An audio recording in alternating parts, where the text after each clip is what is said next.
लोकसभा झाली, विधानसभा झाली, नगर परिषद झाली, हॅट्रिक झाली.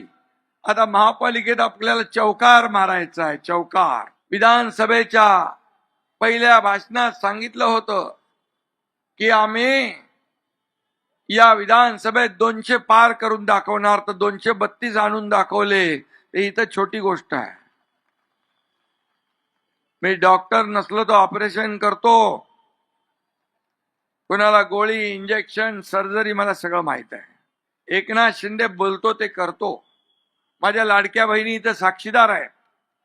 मी मुख्यमंत्री असताना लाडकी बहीण योजना सुरू केली. मी गरिबी पाहिली आहे. मी शेतकऱ्याचा मुलगा आहे. अनेक लोकांनी त्याला विरोध केला, अनेक लोक कोर्टात गेली, पण तुमचा एकनाथ शिंदे खमक्या भाऊ तिथं बसला होता, त्यामुळे लाडकी बहीण योजना सुरू झाली.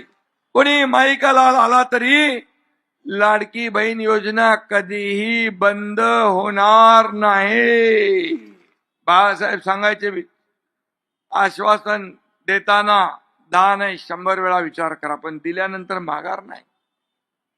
मी त्यांचा सैनिक आहे, त्यांचे विचार घेऊन पुढे चाललोय. आणि मला या महापालिकेत देखील हा चमत्कार लाडक्या बहिणींचा, लाडक्या भावांचा पाहायचा आहे.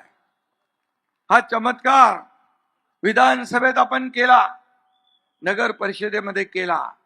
खरं म्हणजे या ठिकाणी लोकसभा झाली, विधानसभा झाली, नगर परिषद झाली, हॅट्रिक झाली. आता महापालिकेत आपल्याला चौकार मारायचा आहे. चौकार. आणि म्हणून पुणे शहर हे महाराष्ट्राचं चैतन्य आहे, विद्येचं माहेरघर आहे. आपल्या महापालिकेने अमृत महोत्सवी वर्षात पदार्पण केलेला आणि ही बाब आपल्या सगळ्यांसाठी अभिमानाची आहे. आणि म्हणून खऱ्या अर्थाने या अमृत वर्षात काय द्यायचं असेल तर विकासाचं अमृत आपल्याला पुण्याला द्यावं लागेल. विकासाचं. आणि म्हणून आपला शिवसेनेचा अजेंडा काय? सत्ता खुर्ची बिलकुल नाही.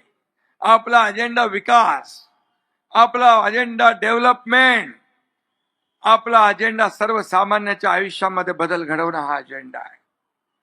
मी आपल्याला एवढंच सांगतो की 2.5 वर्षाच्या माझ्या मुख्यमंत्री पदाच्या कारकिर्दीमध्ये आपण पाहिलं की अनेक प्रकल्प आम्ही राबवले, अनेक विकासाभिमुख कल्याणकारी योजना आम्ही राबवल्या.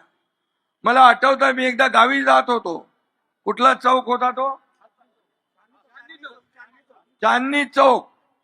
मी गावी जाताना चांदणी चौकामध्ये लोक थांबले होते आणि मला त्यांनी लोकांनी थांबवलं आणि म्हणाले आमच्या व्यथा ऐकून घ्या. एवढी ट्रॅफिक व्हायची तिकडे.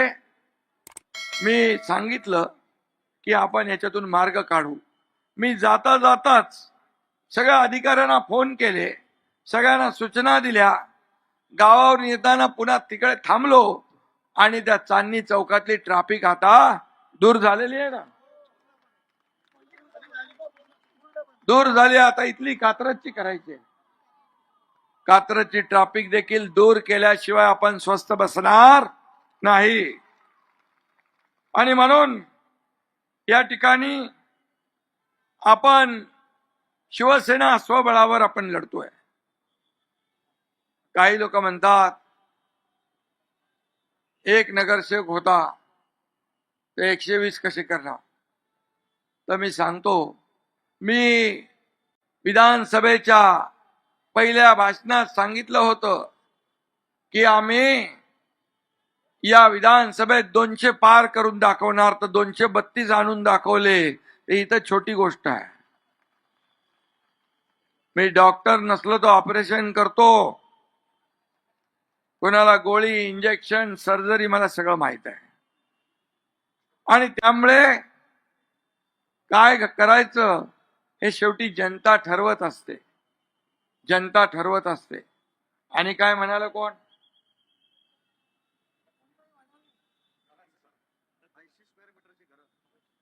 आणि मी आपल्याला एवढंच सांगतो, एकनाथ शिंदे बोलतो ते करतो. माझ्या लाडक्या बहिणी इथं साक्षीदार आहे. मी मुख्यमंत्री असताना लाडकी बहीण योजना सुरू केली. मी गरिबी पाहिली आहे. मी शेतकऱ्याचा मुलगा आहे.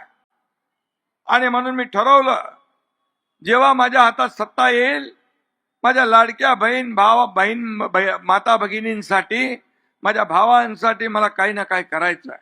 आणि त्यातूनच लाडक्या बहीण योजनेचा जन्म झाला.